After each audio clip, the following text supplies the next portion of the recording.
Yes, hello, welcome to another week of the Rugby League Forecast podcast for the review show of round eight. First of all, how good was Anzac round? Not just the quality of football and the games that were presented to us as rugby league fans, but just the respect shown throughout the round was absolutely fantastic. It really is the most important day on the calendar. And I think, we've got Anzac games, but the most important game for me of the regular season is no doubt the Roosters and the Dragons. And I understand the Roosters won that, was it 62 points to 6 or 12, or I'll go through it shortly. But it was you know, there's something about that game that is just so special. And I actually remember watching the 2005 game with my dad when I was about 10 years old. And I remember Matthew Head, the halfback for the Dragons, having to convert from the sideline. And he did that. It went right over the black dot to win the game. And it was so special. Freddie doing the sidestepping in 2004. It was just incredible. And I think it was a great round of football. Before I get started today to review the games, this appeared today. This is the Rugby League news. So it was the Rugby League week back in 1972. Look at that. And it's actually the original copy. I bought this on eBay recently and I just love going through old stuff from before I was born. I was born in 1994, so this is 22 years before I was born. But even just looking at the old ads here, Hyde Nose League, Frank Hyde, 2SM, just having a look at the old ads, it's pretty cool. It's cool stuff. If you go on eBay, you'll be able to find a lot of this old stuff. You'll go through old team lists. I mean, I'll go through the South's Manly team lists of 1972 in this first grade match. So Eric Sims was a fullback. Tom Mooney and Keith Edwards were on the wings.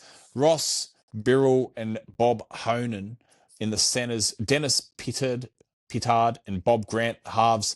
Horsate, Gary Stevens, Bob McCarthy up front. And then the second row was Gordon Fraser, Elwyn Walters, and Johnny Sattler. We all know Johnny Sattler and Bob McCarthy. They're the standouts. And Eric Sims, I've heard him. The coach of this side was actually Clive Churchill for Manly in 1972. So this was their premiership winning team, thereabouts. Alan Medellina at fullback. Max Brown and Bill Clark on the wings. Bill Clare. The three quarters here, we've got Gary Thorogood and Bob Fulton, of course. The 5'8's Ian Martin and Dennis Ward at 7. The forwards, Malcolm Reilly, Terry Randall, Alan Thompson, John O'Neill, Freddie Jones as captain, and Bill Hamilton, and they were coached by Ron Willey. So there you go. It's pretty important to I think, if you're a rugby league fan like I am, to just occasionally look back at previous generations and learn a lot from them. I'm learning a lot the last couple of weeks from the 1970s. I like to buy stuff on eBay. You may have noticed, and I've also kept, actually a lot of that I've kept since I was those big leagues since I was about 14 years old, around 2009, those big leagues. So let's get straight into it now for the rugby league review. On the Thursday night game, the Tigers beat the Raiders 33 points to 14. Man, that was so special for the West Tigers. What they're doing at the moment is a team that is in sync. They're clinical. They are loving playing football. They're having fun and they're playing for a coach. I haven't seen the Tigers play this well since they last made the finals, which was 15 years ago, back in 2011. They are really consistent. And that's something I haven't been able to say about the Tigers for many, many years. They are becoming a really consistent side. And as I've mentioned on this podcast many times, I am genuinely really excited as a rugby league fan to see what the Tigers can produce later in the year. The Jerome Luai stuff came out today. I'm not going to get into that.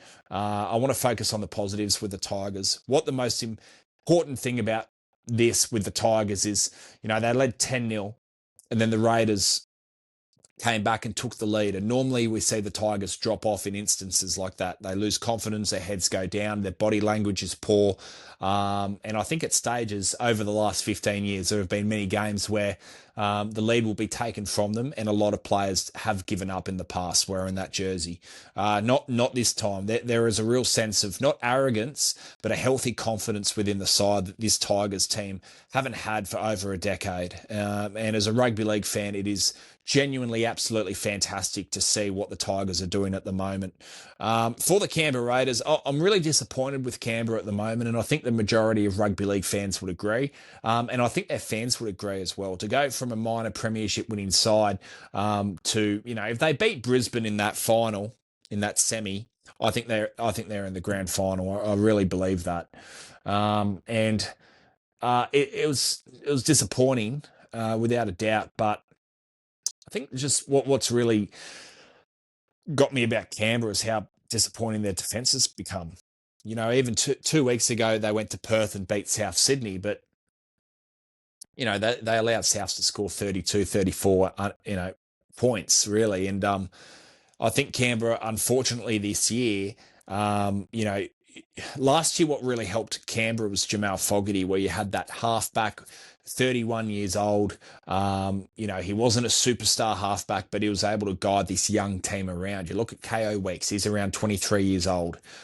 Ethan Sanders, he's playing his full first year of NRL. Ethan Strange debuted 2024. He's playing his third season of NRL, but he's only 21 years old. So the spine is really, really young. I'm surprised that we've had 8 rounds of NRL and Owen Paddy is nowhere to be seen. I think that needs to change quickly. And I've got no doubt that when the team lists, I'll go through the team lists tomorrow, and I've got no doubt that, he will have to get a go in the next couple of weeks because he had so much spark in their attack. And sure, he may have a bit of immaturity in terms of the way he can play. He might make poor decisions at really critical times, but doesn't that come with experience? Didn't all the great players do that? I remember Cameron Smith back in 03, 04. He didn't make the best decisions at all the time. I'd say from 2008, 2009 onwards, that's when we've known him as the Cameron Smith future immortal. But before then, he would make some errors in his game and decisions that he would never have made at the back stages of his career in that dummy half position. So I think, Ricky Stewart would obviously know best. He's the coach, he's the head coach, and he's been there since 2014. He knows what he's doing, obviously, but do the players do? I don't think this is Ricky Stewart's coaching, in my opinion. I think he's proven time and time again that he's a great coach of the NRL. But in saying that, I think it's really important that the players get themselves out of this because they have a squad that won the minor premiership last year. You take out Jamal Fogarty, but you bring in a young gun that's had plenty of raps on him before, and the forward pack is unbelievable. Josh Papali'i, Joseph Tarpany, and I understand Papali'i was out the other night, but you've got Corey Horsburgh, Hudson Young was out the other night. I get that too, but Zach Hosking, like he's a starting second rower at any other side. I genuinely believe that Canberra need to win and win this weekend. I think they need to, like they have to for their season because we're at the stage now where we can't just say, oh, okay, yeah, we're only going into round 9. Well, no, we're a third, we're just past a quarter of the way through the season, and I just think we're leaning towards Origin in a few weeks, so it's not early days anymore in season 2026. We've had a fair bit of football played. I think it's been around 64 games or something played so far. So, we've got around another 150 odd games to go of the season, and that's including Origin and the 9 finals games. So there's still a long way to go, but Canberra need to get off the mark now, and they need to become consistent. I think they have the team to be able to do that. And I'd love to see them be able to do it, but it starts now.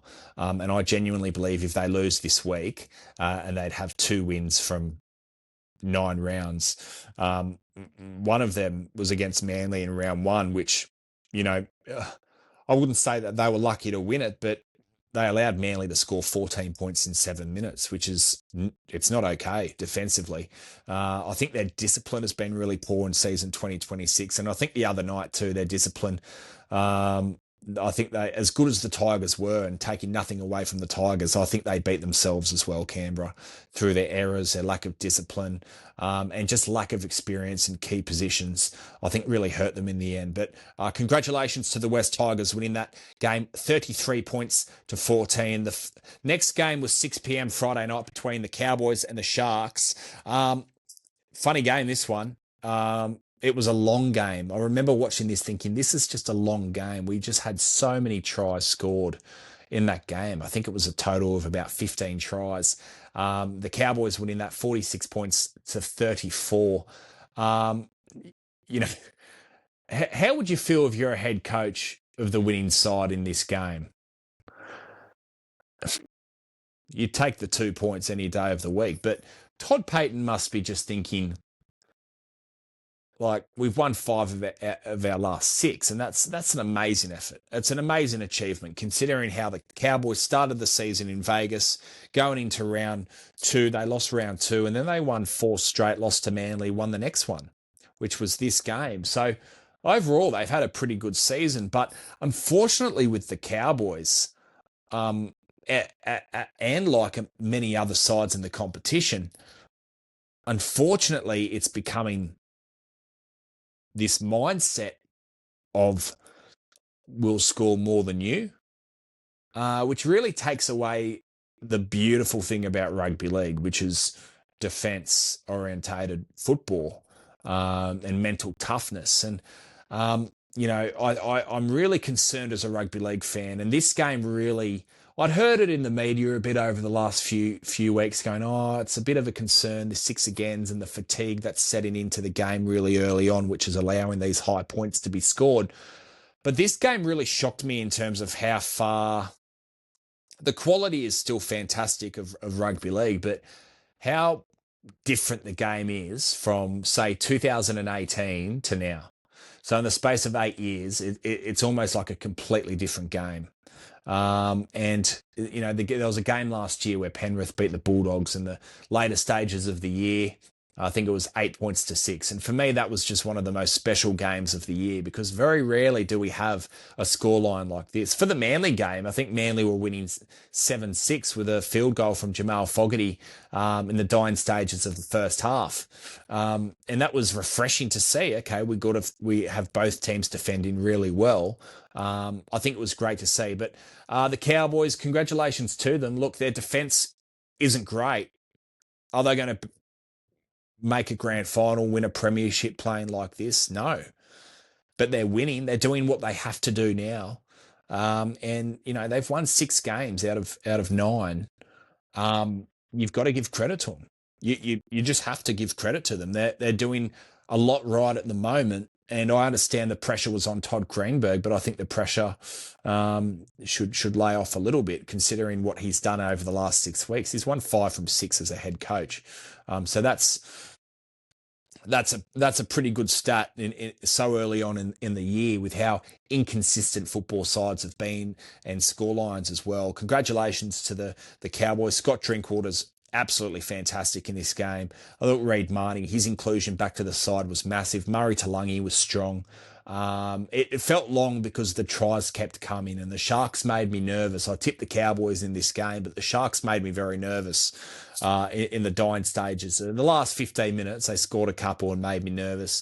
Thought Sifa Talakai was fantastic. He reminded me of when he versed Manly back in round 7, 2022, and he absolutely ran around Morgan Harper and shoved him into the crowd. And he's a good buy, Sifa Talakai, for the Perth Bears. Disappointed with the Sharks. I had hopes for them at the start of the year. I thought, look, I don't think they could win the comp, but as far as they could go, I'd say grand final. Fanua Blake has been a bit quiet. I hate to be critical on players, but in my opinion, as a rugby league fan that watches it non-stop, I watch 8 games a week, and I love analysing teams and players and thinking, I wonder what these teams and players are thinking of doing in this certain part of the game, or I wonder what's been said at halftime and at full time. And for me personally, the Sharks were really disappointing, like really disappointing. Sure, they scored 34 points, but they almost let 50 points be scored against them. And I genuinely can't remember the last time that had happened. I know they had a big loss to the Dolphins earlier in the year. I think it was back in round 3, but this was just really disappointing from Cronulla. Um, they're known to be consistent. I wouldn't say they've been consistent so far in season 2026. Genuinely, I think they've got a lot of work to do. I think Fanua Blake needs to step up. I think Blake Brayley has been solid so far in 2026. So he's been good, but I'd say that Reece Robson's actually been a bit better than him. And if Api Coruscant didn't get injured, I personally would have had him as the number 9 for Origin. So I think Brayley needs to step up as well. I really do. I think that there are players there that I understand Ronaldo Mulatalo's out for the majority of the season, but they have a team there that could do something really special later on the year. But they're going to have to find consistency to be able to do that and fix up their defence. And Sharks from 2022 under Fitzgibbon to 2025 for 4 years, we just saw a really consistent football side. And as a fan watching the game, you knew what you're going to get out of Cronulla. Sure, they could drop a game here and there, but you knew that they were going to bring consistency to the year. They're not doing that at the moment, and I've actually got some concerns for Cronulla moving forward. I still think they'll make the 8. I reckon you could probably put a line through them now of making the top 4, to be honest, just based on not necessarily the losses they've had against them, but mainly their defence. It's just a lot of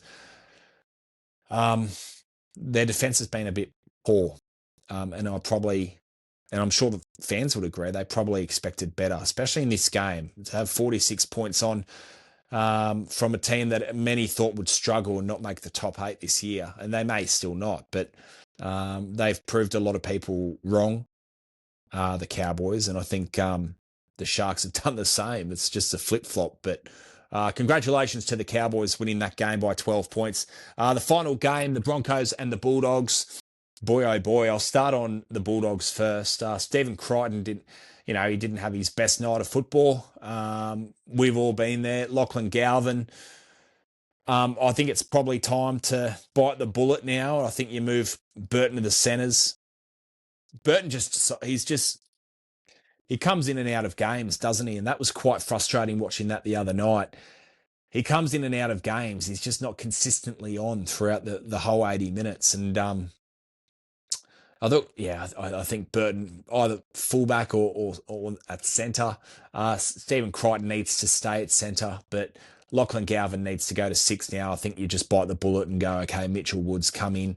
I love that saying, if you're old enough, you're good enough. And Mitch Woods, there's just been raps on him massively. He's had a hamstring injury to start the year, so he hasn't actually been able to play physically yet so far, but I saw an article the other day saying he's ready to go if he's to be selected within the next week or two, and I think there should be strong consideration on that. The Bulldogs are just so inconsistent this year, a lot like Cronulla, and as I said earlier in the podcast, if you listen to this podcast 3 or 4 weeks ago, I'd say, yeah, but look, it's only round 4, round 5, long way to go. Well, we're going into round 9 now, and we're 3 weeks away from Origin, so we need to 4 weeks away from Origin. So we need to realise that we're sort of entering the back door of the opening part of the season and entering the middle part of the season. And the Bulldogs, I don't know if they realise that. I think the coach is a brilliant coach, and I think he'll be there for many, many years. I could see not Craig Bellamy, I could see Cameron Ciraldo be at this club for 20, 25 years like Craig Bellamy. I really can, and winning multiple premierships. But I'm wondering if he is overthinking the room at times. Yeah, I just thought Kickout's been pretty poor the last couple of weeks, and he had that pec injury, which doesn't look good. Satili Tupanua will come in to be the second rower this week for the Dogs in round 9, which I think is just fantastic, like really really good. He's just such a good player. Bailey Hayward, that whole experiment, it's just, I could never understand why the Dogs would allow Reid Marnie to go. I just could not understand it. I was not sold on Bailey Hayward as a 9. I was sold on him as a 13 or a player, a number 14 off the bench that could cover lock, hooker, or the halves if there was an injury. Look, he'll play hooker in round 9, but he's just not offering much in attack. I think defensively, Bailey Hayward is really solid. He's really good. But in attack, they need more creativity and a lot of spark out of attack from Bailey Hayward, and they haven't had that much and from him. And I think that has actually lacked um, their flow and attack compared to what they had last year. Now, it was around this time last year when the Bulldogs went to Canberra and it was 20-0 at half time, and they ended up winning that game by 34-20. I mean, they scored 34 unanswered points or around that mark in the second half. So, yeah, I'm wondering if they're overthinking the room a little bit there, but disappointing from the Dogs. Now I'll move to Brisbane. Absolutely fantastic. Ben Tolte for me. If I'm the Broncos, I'm re-signing this kid on 3 years, and he's not a kid either. I think he's in his mid-20s, but he just has that Brisbane Broncos toughness, that mental toughness of the players what they had in the 90s and back in 2006 and those early 2000s. And like there was just this mental toughness where they weren't going to be bullied, no matter who they versed, no matter who wore that jersey. They were going to play and do the team and the town proud. And that's exactly what they did the other night. And I think Michael Maguire has done a really good job of reconnecting the players with the past of the club. I think I saw an interview with him last year where he was talking about connecting the players with those that have worn the jerseys before, and really helping them connect to the past premiership winning sides and what they achieved in those years. And when he said that, I remember thinking that's really quite refreshing to hear. And I really like what Michael Maguire is about, and I think he's done a great job, especially the last 2 weeks. Premiership winning coach, winning it last year, and then what he's achieved without a lot of players over the last 2 weeks. Sure, they still had some great players there. I'm not saying that. I don't compare it to the baby Broncos of 2002. They dead set didn't have hardly anyone in their sides through that origin period against the West Tigers when Craig Bellamy took over. But this side still had a lot of good players over the last 2 weeks, but they also didn't have a lot of players. No Corey Jensen. They found a blood clot in his lung or around there. Not good. Hope he's okay. Got pretty serious apparently. Payne Haas expected to be ruled out for 6 to 8 weeks. They were missing so many players. Reece Walsh was out last week. Pat Carrigan was having his second week suspended, and like they're leaders of your football side. I thought Adam Reynolds, his leadership was incredible, absolutely incredible. And I know we touch on Adam Reynolds, his kicking game, his the way he can just direct a football side around when under pressure and make correct decisions at the correct and appropriate times. But what I love about Adam Reynolds is he has genuinely become one of the best leaders that this game has ever seen in the NRL era, at least from 1998 onwards. For what he achieved when he went to Brisbane at the end of 2021, they were pretty fucked. I mean, they won a spoon in 2020. 2021, they struggled. I think they had Albert Kelly for a bit at halfback that year. Tyson, what's his name? Sorry. The kid that went to Newcastle. I really liked him. Passionate guy. I forgot his name right now. Yeah, it's bothering me now. If you know it, leave it in the comments. His face is in my head. I just can't get the name out at the moment. He's in and out of first grade. He hasn't played overly much first grade since 2023. Tyson Gamble. That's it, Tyson Gamble. So, yeah, I mean, they had him and Albert Kelly in the halves in 2021. Things would have been a hard sell for Adam Reynolds to come off a grand final to to go to Brisbane. Souths are fantastic in 2021, but he decided to take the chance and take the move. And obviously, Souths didn't want to re-sign him on a couple of years. He went to Brisbane and he's won a comp as a premiership winning captain. He also got the side to the grand final in 2023. Sure, he probably struggled in that grand final, but at the end of the day, he's brought this club back into premiership contenders for the last 4 years now, and I think he's done a really good job at doing that. Congratulations to him, and I think I think he's just having fun now. I think he can see the sunset, he can see the end is near, and now he's just doing what he does best. And I feel like it's just muscle memory when I watch Adam Reynolds. When I watch him play, I just think when he puts a grubber kick in, is he thinking he'll put that in, or he just knows that that's the thing to do? He's very, very experienced, well over 300 games now, and I love him as a rugby league fan. He's just absolutely fantastic. Congratulations to Brisbane. Jack Gajewski was strong. Corey Pakes back in the side was strong. No, good on Brisbane. They were rough. They just weren't going to be bullied. And congratulations to the supporters that were there as well. I mean, I'm not a massive Broncos fan. I'm a New South Wales through and through. And you know, I think Brisbane they annoy me, but I respect them as well. They annoy me because I probably respect them, if that makes sense. I can't help but to respect what they have achieved in their short history from 1988 onwards. Pretty remarkable club, I've got to say, and I think congratulations to them. They're proving a lot of people wrong, and I think they're showing signs of they are showing signs of a team that will go far in the competition at the late stages of the year. And what's impressed me the most about Brisbane over the last couple of weeks is their defence. I'd say from about round 3 onwards, when they versed Melbourne onwards, their defence started to improve significantly from the games onwards from that. And when they came back and beat Melbourne, I think it was 18-14 or something like that. You know, this was Melbourne back after having a win. So this was Melbourne's first loss after winning against the Dragons in round 2, I think it was. But, you know, it was fantastic from Brisbane. It's their defence. You look at all the other score lines. You got 18 points scored, 24 points scored, 34 points scored, 46 points scored, 32 points scored, 62 points scored. But for Brisbane to hold a team such as the Bulldogs and the quality that they have shown over the last couple of seasons to 12 points and the attacking brilliance that they have in that football side is a true credit to their defence. So congratulations to them. The next game was the Roosters and the Dragons.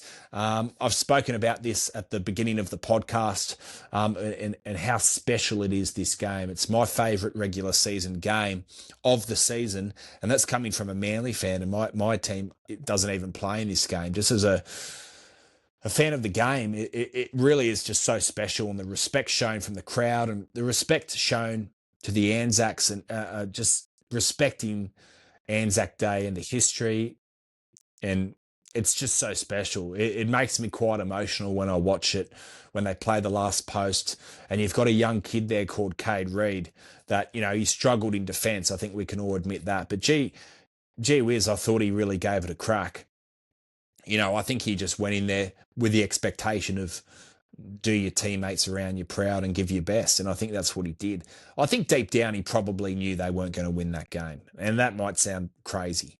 But when you look at the class, the experience, and the leadership that is within that Roosters side, and you come in as a young 19-year-old halfback, and your side has lost the last 7 in a row and you're about to make your debut, you know, rugby league can be simplified, and I've got no doubt that Dean Young would have most likely simplified as much as he could for the young debutant in terms of making sure that he is aware that he's not there to save the club, he's not there to save the team, but he is there to be Cade Reid and do what Cade Reid does best, and that is play football. If you haven't seen Cade Reid play, go and watch the Dragons and the Knights in the pre-season challenge, and he got man of the match, and he was absolutely brilliant. He had a post-match interview on Fox League after that game, and really impressive kid. I thought he took his chances. That pass for me was not forward. I thought it was play on. A couple of calls I thought were really against the Dragons, to be completely honest with you, and that's, in saying that, that wouldn't have made a difference to the result. The Dragons, I don't want to talk too much about them because they're in strife, aren't they? Like it's not good to talk about. Um, I think Jaden Sewer really let his teammates down. I think this was a game built for Jaden Sewer. I think that stupid tackle he did on Cameron Murray last week was really disappointing. That he, he let his teammates down out of frustration of no doubt what was happening, not only in that Souths game, but what had been happening at the Dragons over the last year. And he just lost it, didn't he? I mean, he's off to Parramatta next year and beyond, I think, on a 3-year deal. So congratulations to Jaden for securing that. But this was the game where his teammates really needed his experience, his leadership, and his aggression and physicality in that game. And I've got no doubt that Jaden Sewer would have really stepped up for his team in that game. And him missing based on poor discipline really didn't do himself or his teammates or the supporters any favours at all going through a dark time. So I think Jaden Sewer, when he can play again, when he does play again, I think he's got a bit to owe the club, I think. Sure, he's not there long term, but owe his teammates more importantly. And say, hey guys, I'm sorry. I'll show that I'm sorry through my actions, and I'll put in many consistent, amazing performances to show how much I still love this club. I mean, they've given him. He's been at the club now since 2022, I believe, 2023. I think he left Souths at the end of 2022. So 4th year now at the club. He's been a really good player for them. He's given them good service, but I thought that was really disappointing the other night. I thought they really missed him the other night. For the Roosters, I spoke on this podcast in the preseason about how I believe it will take 8 to 10 matches for Sam Walker and Daly Cherry Evans to connect. I did think it would start off quite slowly. They're very similar players. Daly Cherry Evans has worn the 7 on his back every single game he's played.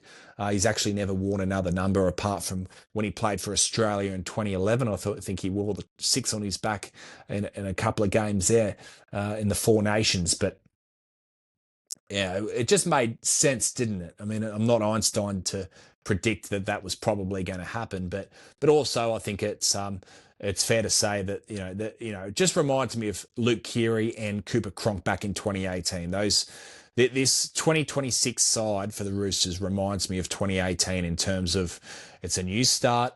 You've got new players to the club. Reece Robson, Daly Cherry Evans. Back then you had James Tedesco, Cooper Cronk. It's going to take a long time James Tedesco was a new player, back in 2018. It's just going to take some time for it to connect. Well, it's starting to connect now. I think the easy thing to say was, obviously they're going to connect against the Dragons with how poor they're playing, but no, it's more than that. To score 62 points against the Dragons on Anzac Day in a game where you take form out of it, you genuinely do. And I think it was a tremendous effort. I thought Daly Cherry Evans and Sam Walker were magnificent, especially Sam Walker. Absolutely brilliant. James Tedesco, I think he's around 33, 34 years old now. He could play for another 2 or 3 years if he wanted to, and I reckon he could do it quite easily. He is just so good. He's my New South Wales fullback if I was Laurie Daly. He just gets himself so involved. And Dylan Edwards, I've got no doubt, could do an amazing job. But Tedesco's been in this kind of form now for the last 3 seasons, ever since 2024. He's been absolutely magnificent. One of the lights have gone off here. No, congratulations to the Roosters. Lindsay Collins, great. Reece Robson, I think that was his best game in the number 9 jersey so far for the Sydney Roosters. Congratulations to them. Mark Nawanga-Nitawase, his presence is really felt in that side, isn't it? I mean, people can tell when he's in the team. He just gives this energy and this risky attacking behaviour, which a lot of the times pays off for them. Sometimes it doesn't. He is rocks or diamonds, but he's got this ability of, having that mindset of risk versus reward. And I really appreciate what we've seen from Mark in the NRL since he came in at the later stages of 2024. He's been a real revelation, and I think he's been one of the reasons why the game has changed. And I think I think we're seeing a lot more risks and chances being made now with the fatigue coming into the game. I think players are starting to chance their arms a lot more than, say, what they did 10 years ago. So Mark is one of those players that is a player that is more than happy to take a couple of gambles, and when it pays off, gee whiz, it pays off, doesn't it? The second game of Super Saturday was the Warriors versus the Dolphins. The Warriors winning this game 20 points to 18. I'll start on the Warriors this time. I thought James Fisher-Harris in this game was absolutely brilliant. I believe when Mitch Barnett came off and James Fisher-Harris came on, he just had a look in his eye from the bench that he was going to do something really special in this game, and he certainly did. And at that time, the Warriors were behind. The Dolphins had the lead at halftime. I think it was 16-12 at halftime, and to the Dolphins, and the Warriors came back and they did what they did best. I thought Tanner Boyd was really good. Chanel Harris-Tavita, I know he can offer a lot in attack. His kicking game's quite brilliant, especially his short kicking game. But he's such a good defender. For me, he's one of them. Just watch his defence. Like, we all have amazing halfbacks. Nathan Cleary, Jerome Hughes, Sam Walker, all these great halfbacks, Adam Reynolds. But I don't feel like any of the halves defend like Chanel Harris-Tavita does. His defence is brilliant, and he can tackle a big guy just round the legs. He tackles old school. He's a player that you'd want to play with, and I think what he is doing at the moment is fantastic. I can't change this halves combination at the moment. They're winning games, and Luke Metcalf, I understand he got injured again, and I think he could be back for this weekend, but you got to give credit to him. I think the Warriors are showing the competition, and people like myself that predicted them to not make the finals this year, they're showing that they are becoming not just a consistent football side team on paper, but they're becoming a very consistent football club. And you only have to see what the juniors are doing there. Andrew Webster came to the club in 2023. They get to a prelim against the Broncos in his first year. And I still reckon the Broncos would have won that game, but if we look back at that grand final, that prelim final, they had some shocking calls against them. I can remember a really poor forward pass. I think it was to Reece Walsh, or from Reece Walsh to Ezra Mam. And they were, if that gets pulled up and the Warriors score, it could have been a different story. I still think Brisbane probably win it, but I thought they had some bad calls against them that night. 2024, they were disappointing. I think they finished around 12th or 13th.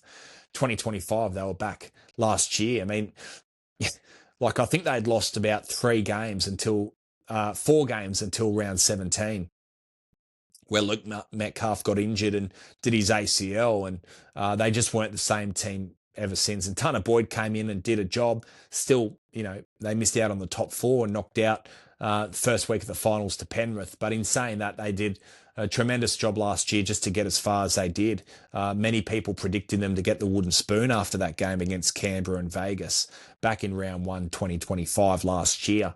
And I thought that, they were just impressive in this game. And I just think, Tane Tuapiki, no Shans Nickel-Klokstad in this game. Tane Tuapiki was great. Dallin Watene-Zelezniak, he's a real, he's got an error in him, but he's also, he's also safe at the same time. It's hard to explain. He can drop a ball or throw a bad pass or whatnot, but from dummy half. But 9 times out of 10, he's quite safe. I think he's been really. I think he won the game. Dallin Watene-Zelezniak. There were some big high kicks there from Isaiah Katoa. Straight down the throat of Dallin, and if he drops any of those kicks, he is in a lot of trouble there. Look what the Warriors came up against too. The Dolphins, Trey Fuller enters the side. Hamiso Tabuai-Fidow, Herbie Farnworth, Isaiah Katoa, Tom Gilbert, Max Plath. I mean, there's no doubt they're missing Jeremy Marshall-King, and they've missed him immensely, absolutely immensely. Just his creativity and confidence that he brings to that side. And I remember a statement he made about 5 or 6 years ago saying, I am one of the best dummy halves in the competition, and everyone laughed. A couple of years later, no one was laughing. He proved that at the Dolphins. When Wayne Bennett got there at the Dolphins, he brought the best out of Jeremy Marshall-King, and he showed what kind of player he could be. For me personally, I think Jeremy Marshall King has been one of the biggest and most underrated losses of the season. Max Plath he can do a job at dummy half, but for me, he's a traditional lock forward. And his service from dummy half is good. His defence is good, but he probably does lack that creativity and kicking game from dummy half that somebody like Jeremy Marshall King can do and help his forwards engage. Be engaged and interested in the game. For me personally, I think the Dolphins were better in this game. I really do. Selwyn Cobbo, we spoke about it last week on the review show. He needs to fix up his errors. There was just error after error. He needs to work on them. Once he can just fix up those errors, he could be one of the best outside backs in the competition. I think of Selwyn Cobbo and I think good player, but potential. And I want that word potential to get out of my mind when I think of Selwyn Cobbo. I want to see the potential. I want him to bring the best he can possibly be and be the best player he can be. And he just needs to work on those errors. Once he can fix them up, he reminds me of Manu Vadavai in terms of catching balls, where you just could never trust he was going to catch a ball. And they targeted him. Tanner Boyd targeted him. He just kept kicking to Selwyn Cobbo, and eventually he dropped a couple of balls. And disappointing there from the Dolphins. They had enough quality in this game to win this game, and I understand that they played in Hamilton, I think, in New Zealand. I'm pretty sure that they weren't playing at their normal Mount Smart Stadium, or Ericsson Stadium, as I used to call it back in 2005. So they weren't Go Media Stadium. They weren't playing there. They were playing it over in Hamilton, I believe, where they haven't overly had a great record there. I think they'd won their last 2 or 3 in a row, though, but before that it was pretty grim for the Warriors. But congratulations to them. Look, it wasn't pretty from both sides, but the Wars got the job done. And, Mitch Barnett being rubbed out of the game, that was a huge blow when they were behind. But James Fisher-Harris came on, and you probably didn't notice him be the best player on the field, although he was incredible. But it's just his leadership and the culture that he brings to the club, and the experience of a 4-time winning premiership prop. Like, that's incredible. What he is bringing to the Warriors is it's just remarkable. I mean, all these players like Luai, look what the presence and the culture he's helped build at the Tigers from what he's learnt and done at Penrith. It's quite remarkable. Stephen Crichton from the Penrith system goes to Canterbury. They become a consistent finals football team after he gets to the club for the first time since 2017 or 2016, I think it was. Remarkable, this Penrith system, of what it's not just doing for their system, but what it's doing to spread talent and help clubs around the game as well. That's how good Penrith's system is it's actually affecting. It's their talent, that their system is so good it can actually work against them.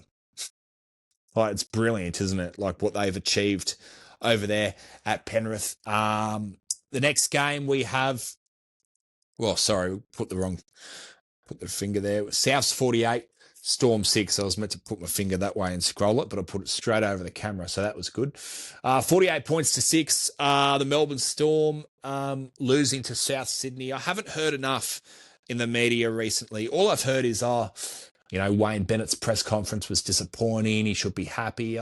I genuinely have not heard enough about South Sydney. I just haven't. I genuinely am disappointed that I haven't heard enough of them, of what they're achieving in 2026. I think, was there an expectation they'd make the 8? I was asking my mates around. Half people thought they would, half the people thought they wouldn't. But this is probably the club's best win in the last 5 years. It genuinely is. And sure, Melbourne have been out of form, but this was on Anzac Day. And I tipped Melbourne, and I put my hand up. I'm always put my hand up if I'm wrong. I'm never going to get 8 out of 8 every week. And I was confident that Melbourne were going to win this and win this well. That, fucked up there, didn't I?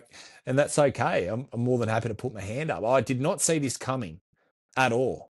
And Souths are showing what Brisbane are showing and what Penrith are showing.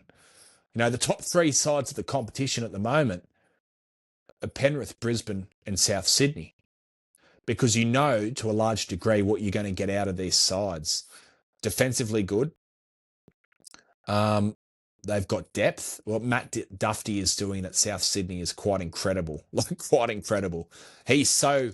Um, I don't want to say the word lucky because that's not fair, but when he left the Dragons, the game is not as fast as what it is now. And he went to the Super League a bit and he left on compassionate grounds, I'm pretty sure.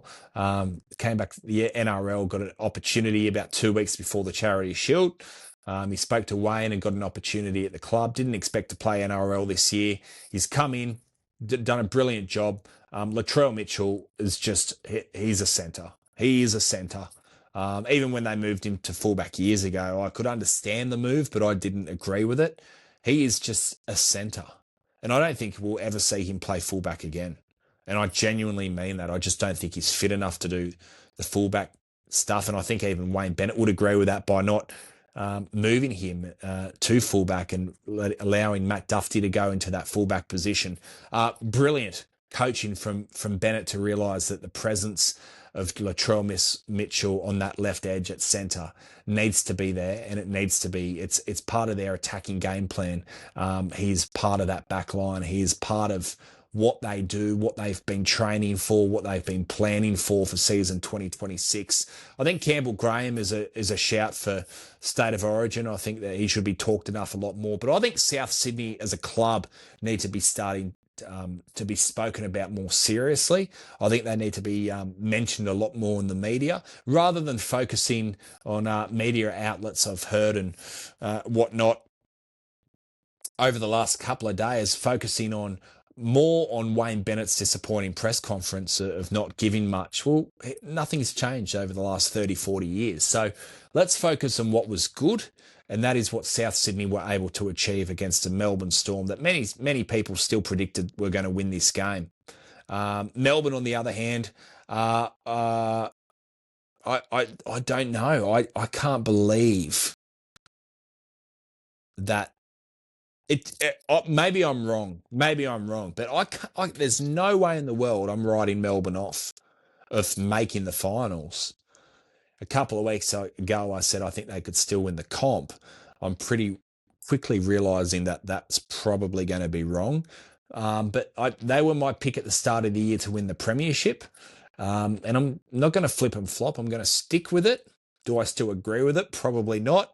But it's a funny game, rugby league. Like five games in a row they lost in 2012. They ended up winning the premiership. And I understand that times were different at Melbourne back then. They had Slater, Smith, Cronk. I get it. Like, I genuinely get it. And they had players out due losses through the origin period. We haven't seen six losses in a row under Craig Bellamy since he's been appointed head coach there from 2003 onwards. Will they miss out on the finals this year? I can't say they will. I think they'll find a way to get out of it. This time last year, in fact, it was round 12 last year, Penrith were dead last, and they ended up being 5 minutes away from a grand final. It is a funny game, rugby league, and I genuinely believe that the Melbourne Storm can fight their way out of it. I think they can make the finals. And if they make the finals, I think they could do something in the finals. I think they've just got too much quality in their side. When Xavier Coates comes back, that's in the next week or two. For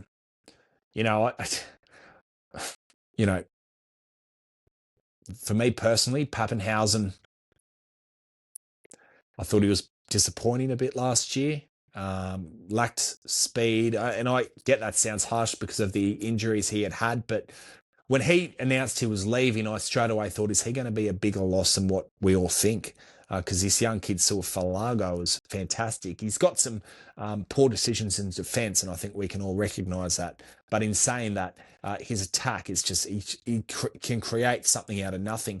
Harry Grant, the Australian hooker. Cameron Munster, the Australian 5'8". Jerome Hughes, the Kiwi halfback. That Suafalago, he is just a freak of a kid. And then you've got great outside backs like Warbrick and Nick Meaney, who's been super consistent for them since 2023 after playing at the Doggies. And, he almost, he was in and out of first grade at Canterbury. I think Xavier Coates comes back in that side, and I think that will change them. I think they have the Dolphins this week, and I think they're outsiders at Suncorp Stadium. I give no Jerome Hughes. I give the Melbourne Storm a red hot chance this week, as I have the last 6 weeks. But I can't see them missing out on the 8. Please leave it in the comments if you think I'm wrong and all that. That's fine.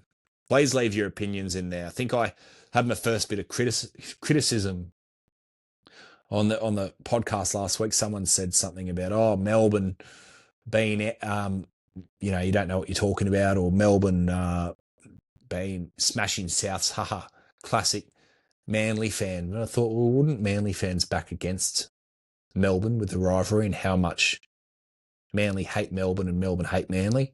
But at the end of the day, I was like, oh, this is refreshing. I think his name, the account name was Brono or something, and I thought, oh yeah, Brono 086 or something, and I thought, oh, I want more of that, mate. Like, if you're watching it, you disagree, please just chuck it in the comments. I'm glad you're watching and you're listening, and if you don't agree, that's fine. Let me know, because I actually quite enjoyed your comment, even though I didn't understand it. But I was like, oh, okay, well, he wants to have a little debate there or share his opinion. I thought that was really good, and yeah, keep them coming.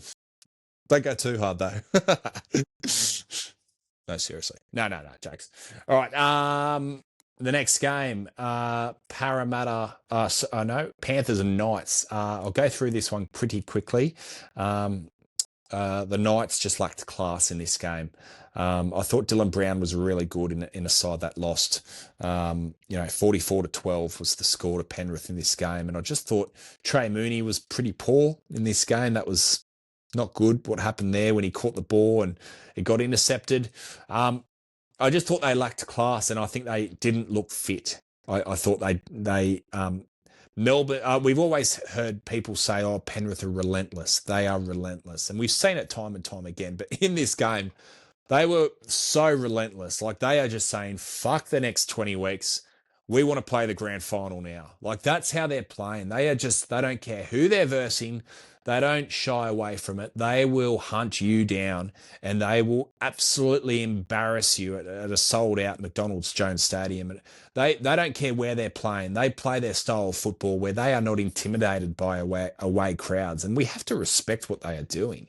It is unbelievable. I thought Dylan Brown was incredible. Fletcher Sharp, I thought, struggled a bit. Fletcher Hunt wasn't his greatest game.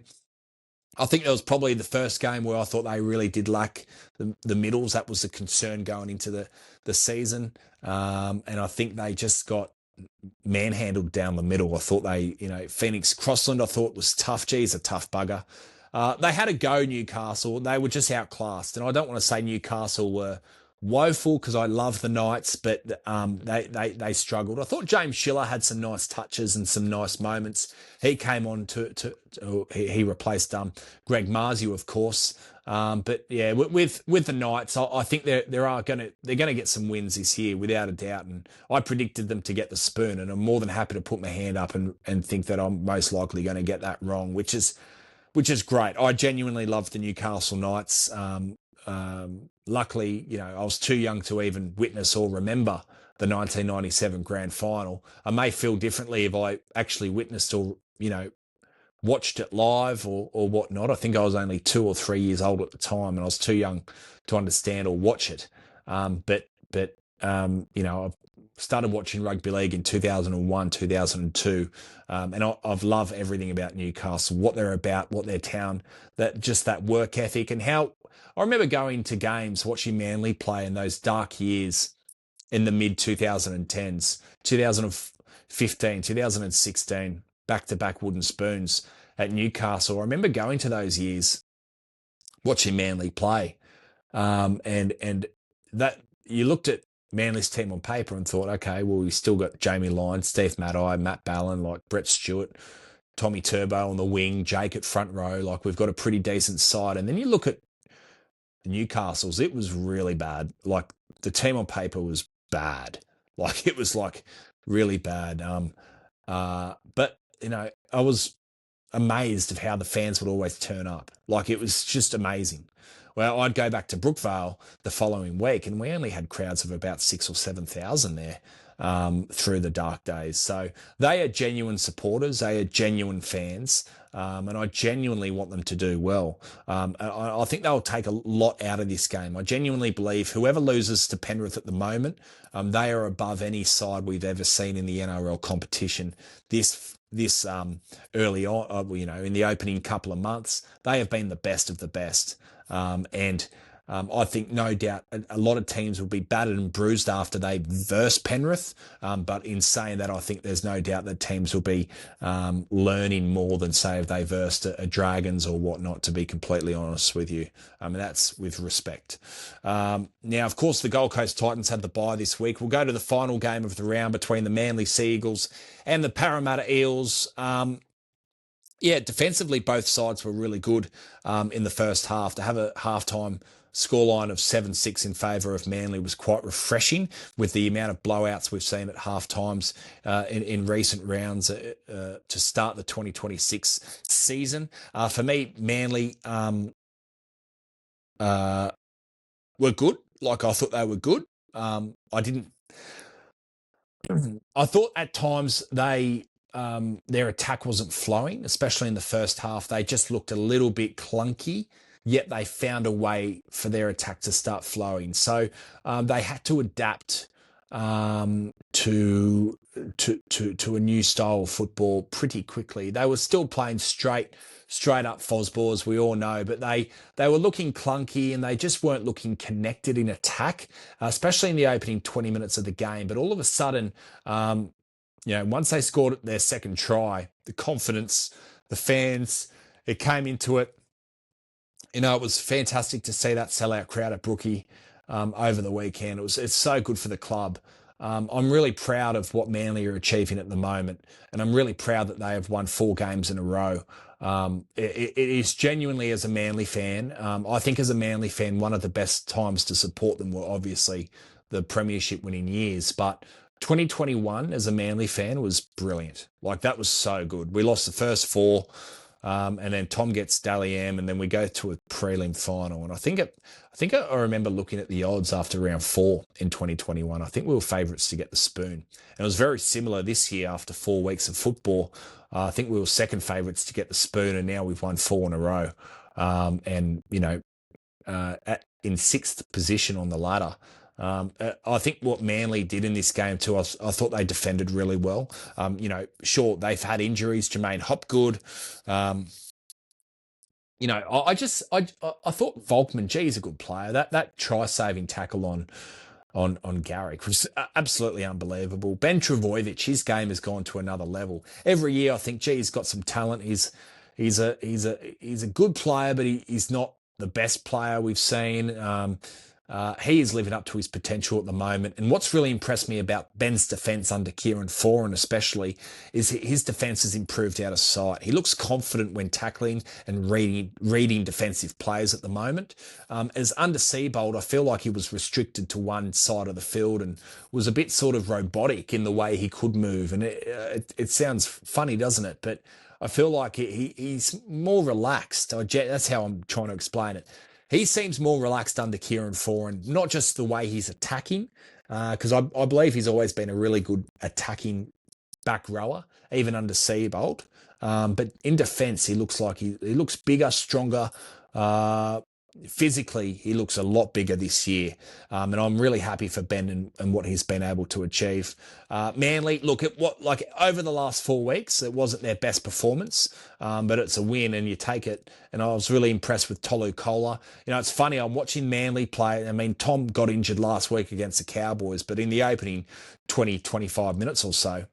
So really, we've been 2 weeks without Tom for the majority of it. And normally when Tom goes injured, he goes off and doesn't play for a few weeks. You can understand that, and you can notice a huge hole in the way Manly are playing. You know that they're flat. There's a huge thing missing, and it goes to show that how reliant they are on Tom. What I noticed in that game when I watched it the other day was I wasn't thinking, oh, gee, where's Tom? I wish we had him out there. Sure, I wish we had him out there, but I had confidence in what Tolu Kola is doing. And I think the game is changing with the speed of the game. We're getting these fullbacks such as Matt Duffy, Jai Gray, Tolu Kola, Suafa'alogo. Trey Fuller, I know he hasn't played overly much first grade, but he's one of those fullbacks I think that could go to any club and do an amazing job. I just think those bigger fullbacks like Tom, that I think I've mentioned it on the podcast last week. I think Tom's fullback days need to be over, not should be over. Like they have to be over. He needs to move to centre now, and that needs to be his position, especially with Ruben Garrick moving on, going to the Roosters next year. They played Tom at fullback for the rest of the year. I thought, okay, yeah, probably accept it. But from next year onwards, that's it. He has to be in the centres now, and it's not a criticism of him. It's just his body is failing him in that fullback position. I think at fullback, the average fullback can run anywhere from 12 to 15 kilometres in a game in 80 minutes of NRL football, and Tom's legs should not be doing that. Can they do it? Yeah, they can do it, but not every week. And I think it's fair to say since 2019, we've seen those consistent injuries and 8 hamstring injuries now. It's a concern, but I think Tolu Kola, he gives me a lot of confidence. I think he will be the long-term fullback of this club. I think he is something really special. I love what I'm seeing, and I love how humble he is. When he gets up and scores a try, he doesn't go off and celebrate. He just sort of looks at his teammates and goes, yep, all right, what next? And I love that. I've got to give credit to Parramatta here too. I thought that their first half, with who they had missing, they really lived up to. I thought their fans should be really impressed with their first half performance. Their defence was strong. Just on Manly quickly, of course, Jamal Fogarty. For me, he's been Nathan Cleary, Jamal Fogarty. Who else would you say have been, the best half over the last month? I mean, Fogarty's up there in the top few halves of the last 4 weeks. And he had a really poor game. I think it was Newcastle in round 2. But I thought that game against Canberra, he was really solid. I thought he was good in that game. And I thought in round 4 against the Roosters as well, I thought, he did his job. I thought even though we lost those games, I still thought he held up on his ends. And I think directed the side around well the best he could. But gee, I didn't realise how fast he was. That was a brilliant try. He's backing himself, and the way he got up and celebrated, that you can tell how much confidence that brought to his game. He's having fun. The players are playing for 4, and I'm really happy for them. Parramatta, the fans should be really happy in the first half. In the second half, I hate to say it, but perhaps you should be expecting a bit more of that later in the year.